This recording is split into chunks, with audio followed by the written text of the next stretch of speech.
নমস্কার। রাজামনের রাজকাহিনীর অন্যরকম একটা ব্লগে সবাইকে জানাই সুস্বাগতম। কেন বললাম অন্যরকম ব্লগ? দেখো,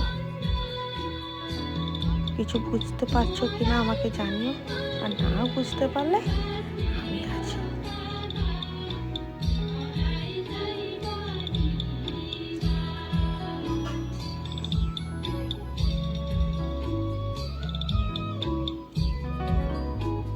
কি সুন্দর না গানটা,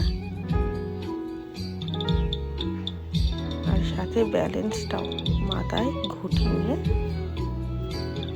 নেপালের ট্র্যাডিশনাল ডান্স। কি রং বেরং, ওরা বরাবরই একটু নিজেদেরকে রঙিন রাখতে ভালোবাসে। আর সাথে দার্জিলিংয়ের এই নাচটা। আমি কোথায় আছি? আমি রয়েছি কলকাতাতেই, কিন্তু এক টুকরো দার্জিলিং নেপালকে উঠিয়ে আনা হয়েছে কলকাতাতে। আর কলকাতার কোথায় হচ্ছে এটা? এটা হচ্ছে সিটি সেন্টার 1-এ। অনুষ্ঠানটার নাম হিমালয়া অরেঞ্জ ট্যুরিজম ফেস্টিভ্যাল। বিগত 6 বছর ধরে নাকি এই ফেস্টিভ্যালটা সিটি সেন্টার 1-এ হয়। কিন্তু কি আশ্চর্যজনকভাবে আমরা কিন্তু অনেকেই এই ফেস্টিভ্যালটা জানি না। আর সাথে ছিল এই প্রাণবন্ত নাচটা। কি কালারফুল! ওরা বরাবরই একটু কালারফুল, কিন্তু তার সাথে সেটাকে খুব স্মার্টলি ক্যারিও করতে পারে। এটাও একটা ভীষণ আকর্ষণীয় বিষয়। আমরা তো অনেকেই দার্জিলিং গেছি, সিকিম গেছি বা কার্শিয়াং গেছি, ওখানেও আমরা দেখেছি।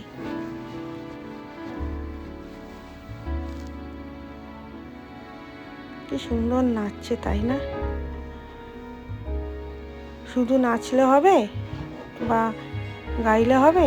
খাবার ওইগুলোও তো আছে, সব স্টল হয়েছে, যা যা ওইখানে পাওয়া যায়। মোমো, থুপ্পা, চিকেন পিঠে, সব কিছু। আর দার্জিলিং মানেই টয় ট্রেন, সেটা থাকবে না হতে পারে? আর সাথে এই সুন্দরী সুন্দরী মহিলারা সেজে নিজেদের জায়গাকে রিপ্রেজেন্ট করছিল। আর সেখানে আমি লোভ সামলাতে না পেরে নিজেও ঢুকে গেলাম এই হিমালয়ান কুইনের সাথে ছবি তুলতে। আর অন্যদিকে চলো নেপাল আর চলো চাম্বার কম্বিনেশন। কি সুন্দর লাগছিল, মনে হচ্ছিল আমি একটা অন্য রাজ্যে এসে পৌঁছেছি। আর যেতে যেতে এই ছবিগুলো চোখে পড়লো, সেই জন্য ভিডিও করে নিলাম তোমাদের সাথে শেয়ার করব বলে। এইটা হচ্ছে নেপালের পূর্ব দিক। ওখানে নাকি এখন অনেক অফবিট পাওয়া গেছে।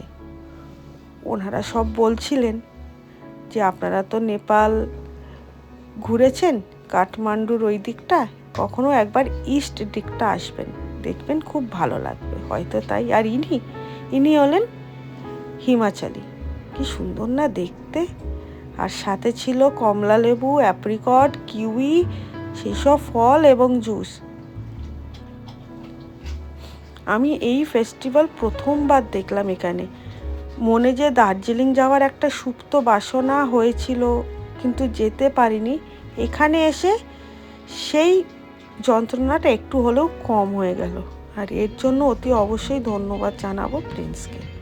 ও যদি এটা না নিয়ে আসতো তাহলে কিন্তু মানে যেতে পারছি না বলে একটু কষ্ট হতোই।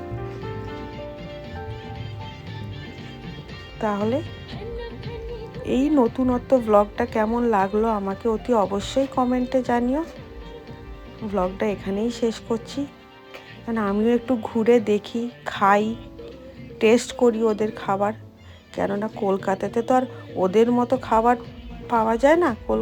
কলকাতার মতো লোকেদেরই খাবার পাওয়া যায়, একদম পিওর অথেন্টিক নর্থ বেঙ্গলের খাবার। আমি এবার একটু টেস্ট করে আসি।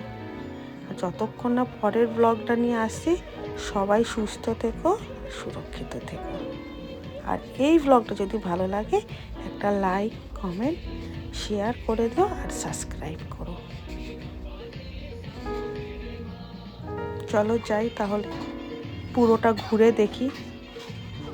মোটামুটি অনেকটা জায়গা নিয়েই করেছে, একটু সময় তো লাগবেই।